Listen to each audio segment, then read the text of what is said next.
Theology and Director of Public and Policy of Plena. An applause for her. Welcome, Raquel. Gracias. Thank you. Hi, good afternoon.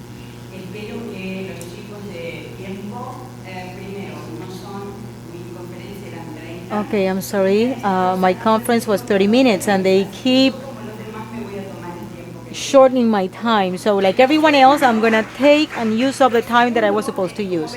Second, I am a fighter from the beginning, and that energy and fight for egalitarian rights that helped me not only in Uruguay, but it helped me in Colombia and in Mexico, and will continue fighting.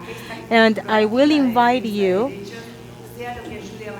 to use this proactive attitude to push our policies. Now, in order to talk about this, this is my conflict of interest divulgation.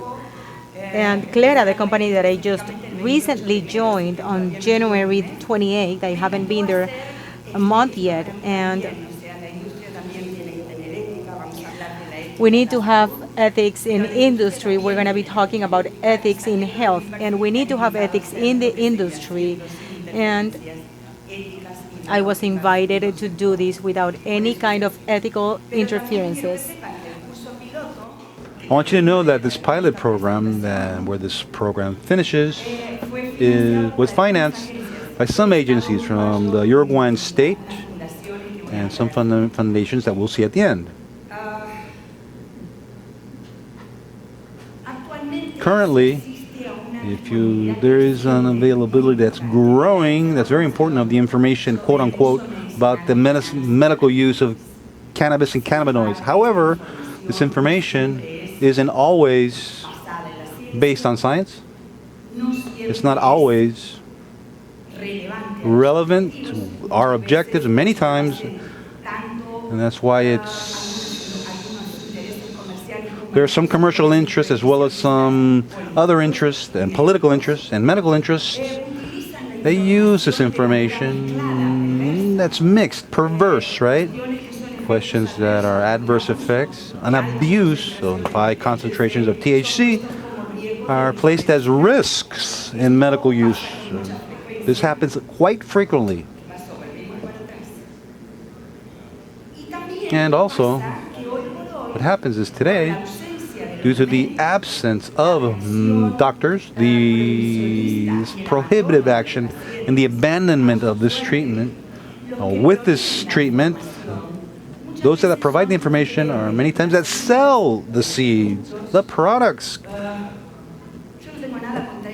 I don't have anything against them, but that's called illegal exercise of medication. Obviously, the responsibility is not the patient's, but those that are taking up that vacuum of the states and of the doctors. They've left it, and somebody's occupied that void, right?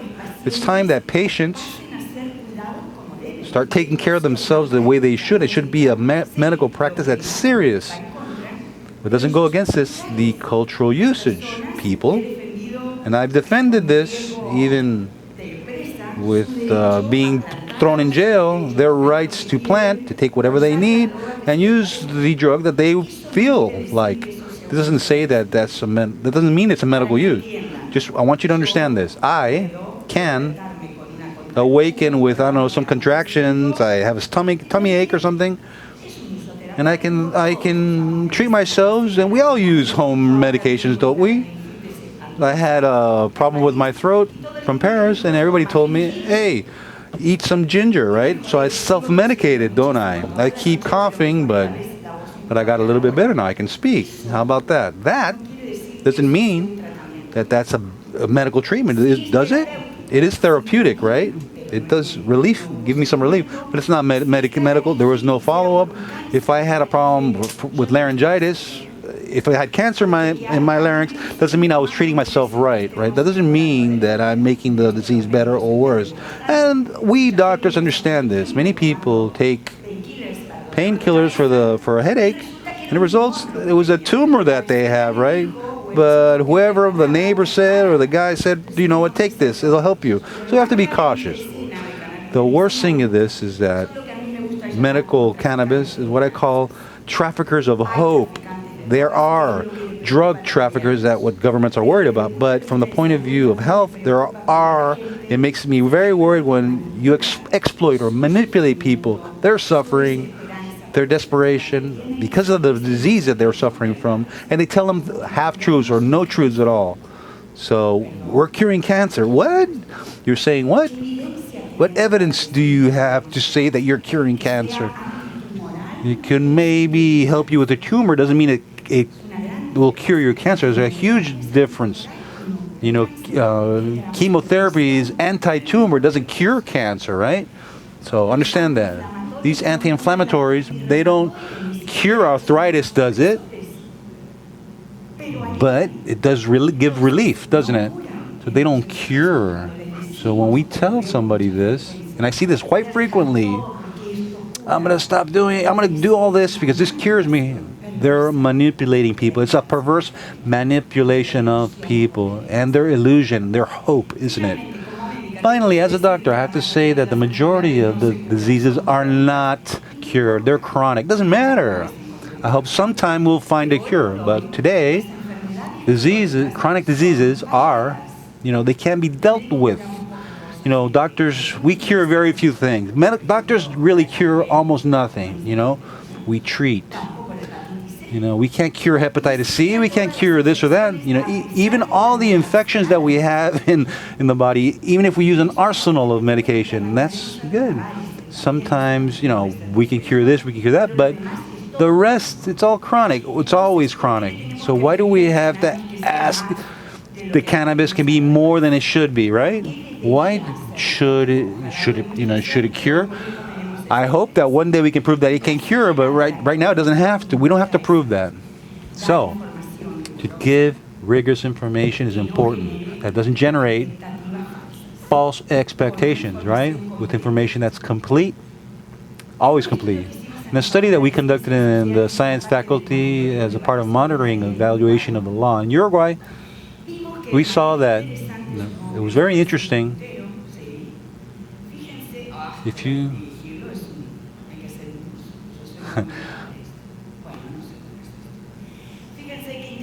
look how interesting this is. The results, 30% of the people, this is a survey that we conducted with people that went to a clinic that we put together. And we asked them, why had they decided to appeal to this type of treatment? 30% would say, well, because the bad results that they've had before with conventional treatments. Others, 24%, 25%, to try to take less medication, right? Remember when I was talking yesterday that the patients that have more than 65 years or 70 years of age and they have pain, and they have an average of 12 to 15 medications, believe it or not. Because the third one is they accessed information and they learned that there's beneficial things about it by recommendation by family and friends. But look at this last one. Only 6.2% had been sent to us by a health professional. That's a shame, isn't it? That is a real shame, and that's an abandonment of what the doctors should do. It doesn't matter if it's an abandonment of the Hippocratic Oath. It doesn't matter what the doctors say. We're not regulators of people's health. We have to accompany the patients beyond what the patient thinks, so that they might have success with their decisions, with us or without us, even if we don't agree. And that's the most first principle, ethical. That's the most important. The right for a person to auto-determine what they need, right? Even if the doctors aren't in agreement. They're confused. Their ethics are confused, and they've abandoned their patients. They don't know, they don't guide them, and they don't support them, right? Thank you.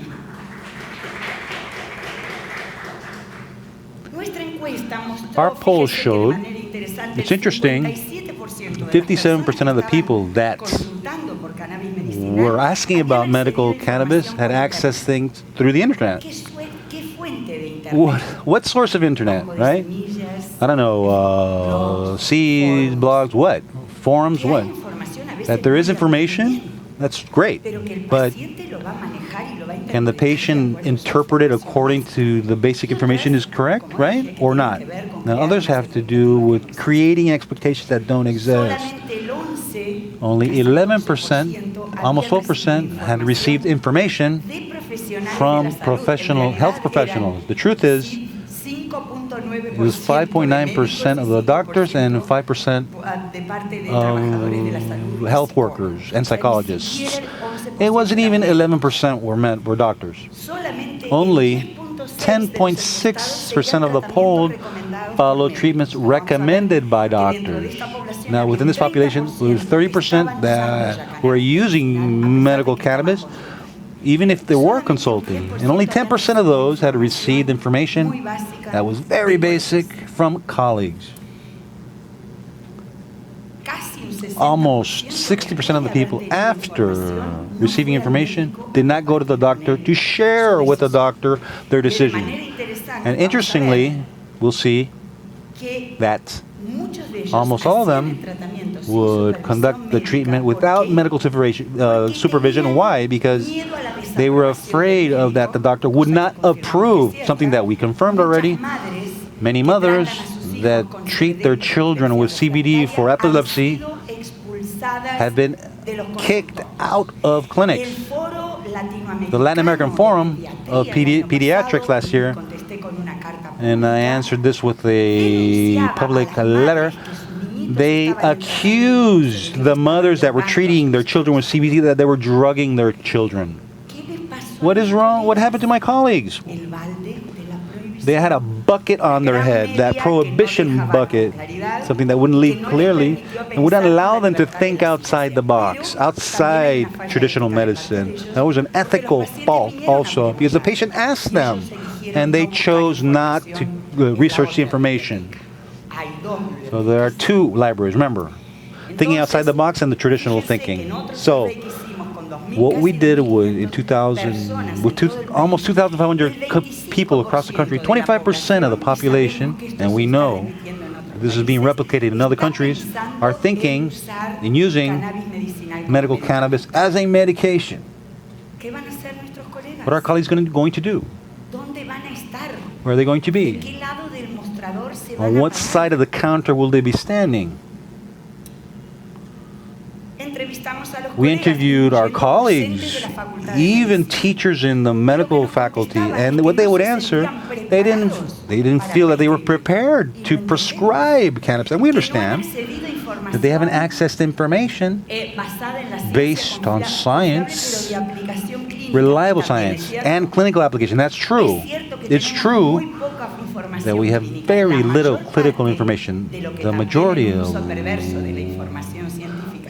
perverting information is that this preclinical information of all these experiments were extrapolated to humans. That's not right, is it? We have to have clinical trials. But why don't we have them? Because the authorities do not ease that, nor do they finance it, nor they authorize the corresponding authorizations for this type of clinical trials. So I ask for evidence, but I won't let you develop the study. So now that was leadering. It was a welcome. And finally, it's true that's not a topic that can be studied in the medical, in school, in faculties. There's another perversion. For more than 20 years that there's an existence of the endocannabinoid system, because of the system of transmission. We all know this because it complies with the 4 requirements. It has chemical precursors, has the links that link the receptors, has the enzymes to metabolize and destruct, and it has action. This is a neurotransmitting system. And the difference to other is not generated just in the brain. We know it's represented in skin, in the kidney, in digestive system, and who know where else, right? But in all the systems and organs, it's represented somehow. Receptors exist everywhere. Now, how is it possible that a physiological system isn't studied in school? This is my personal opinion. Doctors, when a system fails, what do? We talk about what failed. Diabetics, we give them insulin. Somebody that has hypothyroids, we give them something else. Cannabinoids on the outside, right? If I recognize the existence of the endocannabinoid system, I have to accept the physiological faults that they can fix, and that might require, to substitute them. I have to legalize cannabis, right? If I accept the scientific knowledge that already exists, I have nothing to do with doctors, human. I have to accept that I'm going to use cannabinoids as a substitute for treatment. See how conflicted this topic is? So, we started to ask the questions, or actually replicate the questions that the patients have to doctors. Doctors and patients have the same questions. For example, what are the potential benefits according to their suffering? We'll answer that. Compatibility with the conventional treatments, because this is very polarized. People say, you know what, should I throw everything in the garbage and start from zero? No, wait a minute, you don't do it that way. I don't know who told you that. You can't just do it like that. You might have a rebound. You might relapse, right? A relapse, that's very important, very dangerous. There's a way of doing this, steps by step. There's compatibility and positive things with some things. We know, for example, that it's not convenient that you stop chemotherapy, right? Why? These cannabinoids, what they do is increase the efficacy of the treatment, doesn't it? Cannabinoids, like my colleague was saying on the other side, the studies of Cristina Sanchez have shown that we don't cure cancer, guys. We don't cure cancer.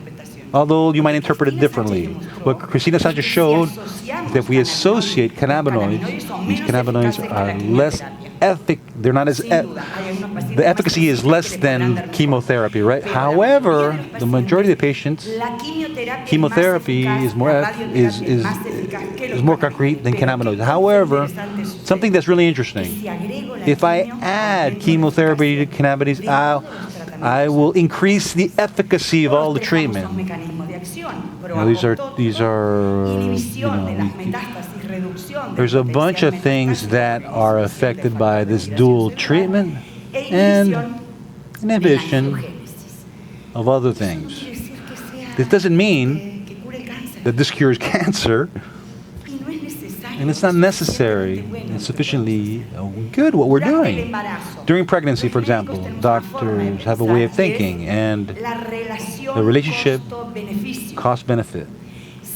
If that pregnant mom suffers a risk that's greater than what than the benefit that I'm offering her, I won't give her cannabinoids. If that's a woman that has convulsions with no medication, I'll try to use it the same way. But what we know now, by many investigators and many doctors, and the benefits and risks that cannabinoids can cause, we know that we can generate from cerebral dysplasia to behavior issues. Until we don't have true evidence, doctors facing the cost risk will not prescribe it. If there's a greater risk, then we will use cannabinoids in pregnant women and lactating women, like other medications, right? Now, let's look at the symptoms and the diseases. I've grouped them. Take a picture, a way we can go on to another. Because if I start naming all the diseases, you can find them, okay? We'll go from neurology to gastro issues and nutrition, everything that is the inflammatory intestine. That's really interesting. Health, addiction. People tell us it generates chemical dependency. Yes, it does, but what's the percentage? 9%. What about benzodiazepine? What about cocaine? 22%. 26. What about heroin? 25 to 28%. What about alcohol? almost 30%, depending on the different cultures, because there's genetics, right, for these types of things. Forget about all the opioids, okay? 9 out of every 10.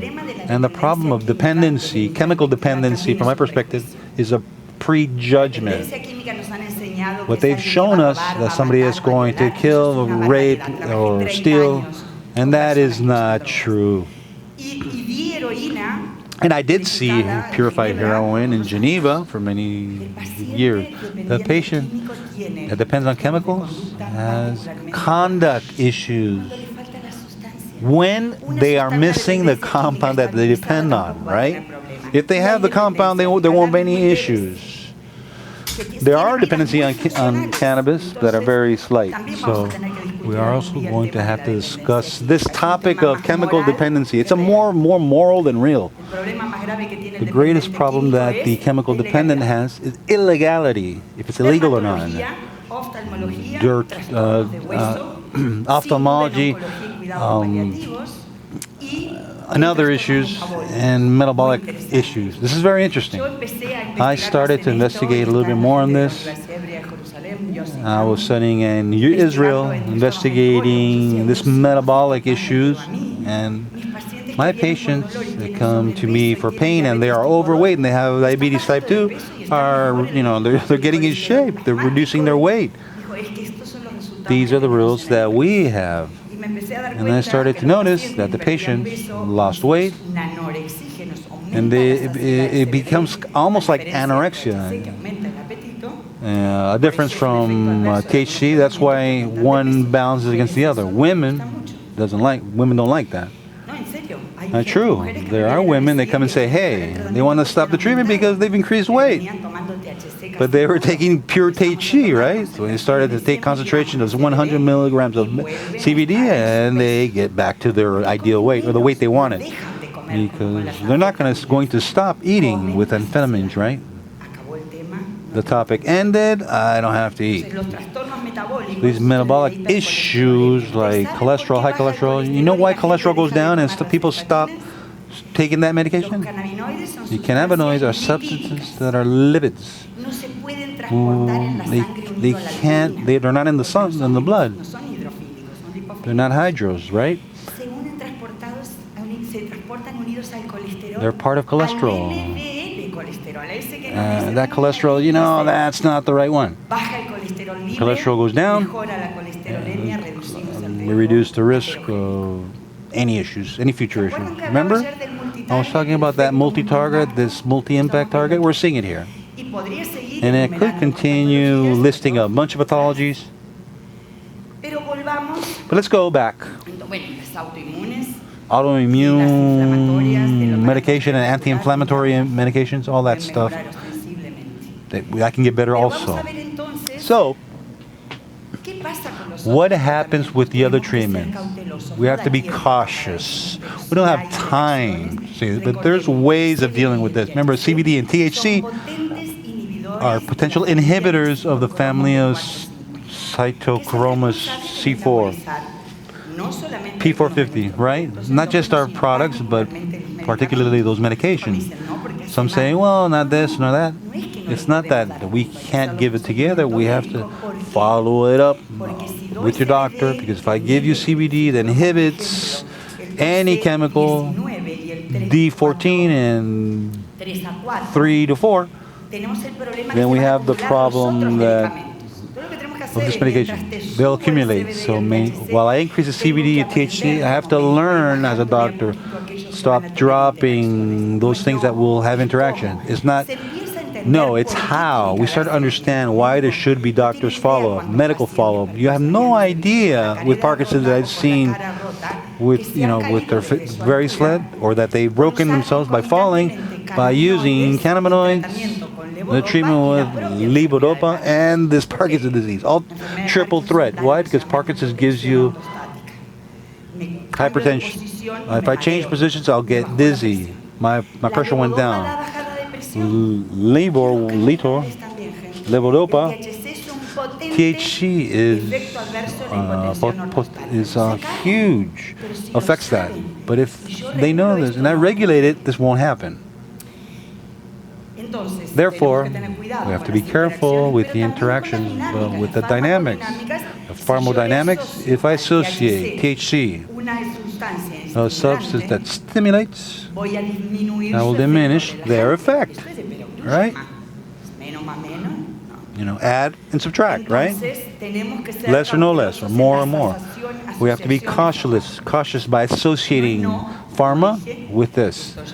We already talked results of the efficacy. Well, there's a huge gap between the results that we have and the evidence produced by the clinical trials. Because these clinical trials are using the model of what? Molecules, right? From the farm. Cannabis works different. We have to design new models of clinical trials for cannabinoids. But even though we've done that, we know that the Academy of Medicine in the United States published with the participation of many monsters, many pop monsters, like all these colleagues that shared this knowledge. And we have to be very thankful too that there are 3 clinical conditions where evidence is substantial. We won't argue anymore. Chronic pain, nausea and vomiting, and multiple sclerosis. And this, in the clinic, we receive better results than other things. We have to continue to investigate. Adverse effects, I'll be honest, it's easier just to show you a picture instead of naming each one, but it's always slight to moderate. And what's interesting here, they are reversible. Lower the dosage, that adverse effect goes away. How about that? However, who does this affect? In healthy subjects that are consuming other medications. So when you come to me and this plant, this sacred plant, I have no doubt that it's sacred. Go to Nepal if you want. But this is medicine. We're talking about an exercise in medicine that's purely allopathic. This is not alternative. What's alternative is the pharma industry, the prohibition starting from the 34. This is not alternative. This is official. We have to add it to the pharma industry without a doubt. So, in healthy subjects that do not consume other medication or don't consume other drugs, there is no lethal dosage. There are no deaths in healthy people by overdosing on cannabis. The organism can deal with it, but because the respiratory system and the heart condition, there's no receptors for cannabinoids. How about that?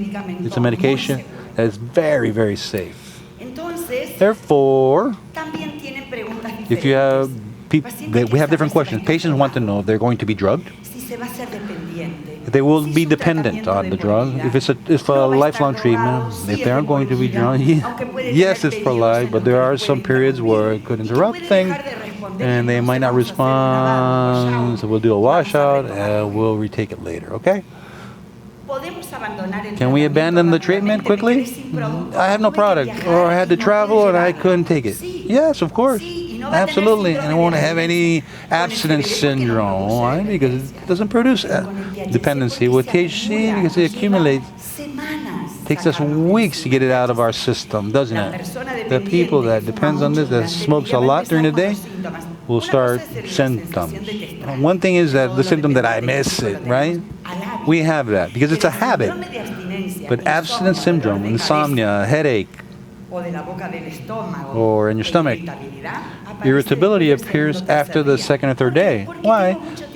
Because I have too much THC in my brain. The brain is a huge mass of lipids, and it'll store all of our cannabinoids. And the people that are a little bit overweight that'll affect them. So, the different questions from the doctors are, how do we interview the patient? Just like any other, we have to add, what do you think about cannabis? Do you have any prejudgments? Because many times, the adverse effects, they come with us with desperation, but they think that they are going to be drunk or stoned.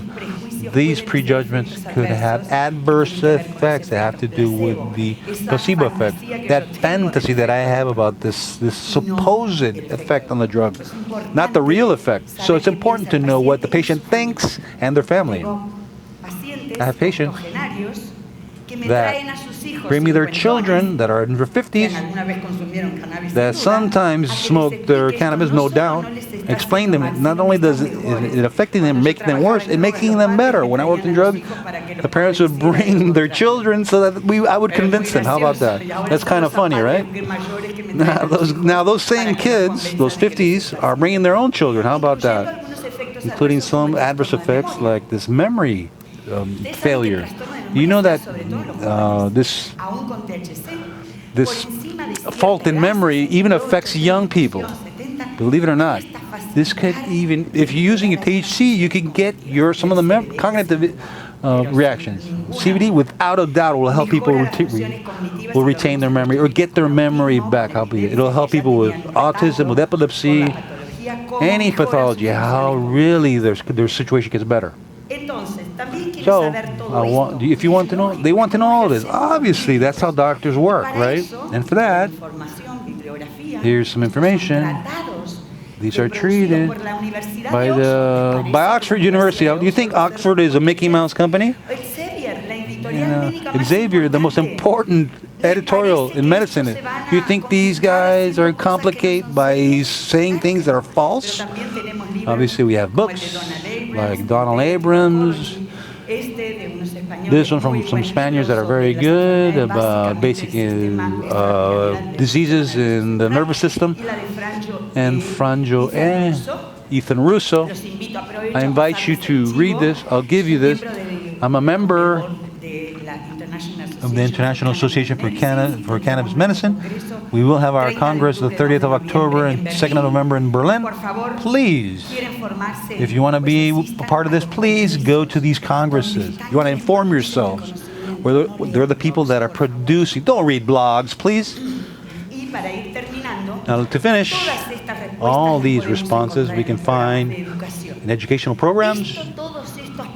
All these problems can be resolved with the right education, public education. And we have to take advantage of what we know, what we believe, web platforms that are solid, that are backed by science. And for the doctors, what they need, that we include these studies in the universities, right? And start educating people in pilot programs so that in 7 modules, for example, in Uruguay, everything that we do in the medical school, we got together with all these friends and all this stuff. Donald Abrams, Ethan Russo, Kirsten Muller-Val. There were 18 that I call my dream team. And I invite you to finally, we question certain things. Why do we talk about, medical cannabis? I could talk about Chinese medicine. How about that? What is medical cannabis? What is that? If it were cardiology, then we'd have to say, are we going to name it something else? Are we going to use a specialty due to the product that we're using? What are we talking about? We're not talking about a medicine based on So what do we call it by the product's name? Let me say this. The same perversions that I've seen before in the pharma industry, I'm seeing it done in the world of the industry of cannabis. It's not all, but some things I'm seeing that are being replicated. So there's a focus on everything, right? So cannabis is sufficiently good. Let's not idealize it. What we should do is regulate the endocannabis system. And for this, we're going to use the cannabinoids of the plant or others that the plant might not have, right? There are other natural products, but these inhibitors of the enzymes that destroy the cannabinoids can affect us with the patient. The patient, I'll give them what they need so they can modulate their endocannabinoid system, right? Because if not, what shouldn't we do with the rest? So, the course should be called, like I said, endocannabinoid medicine. So let me just say that These were the people that supported our first course, and thank you so much.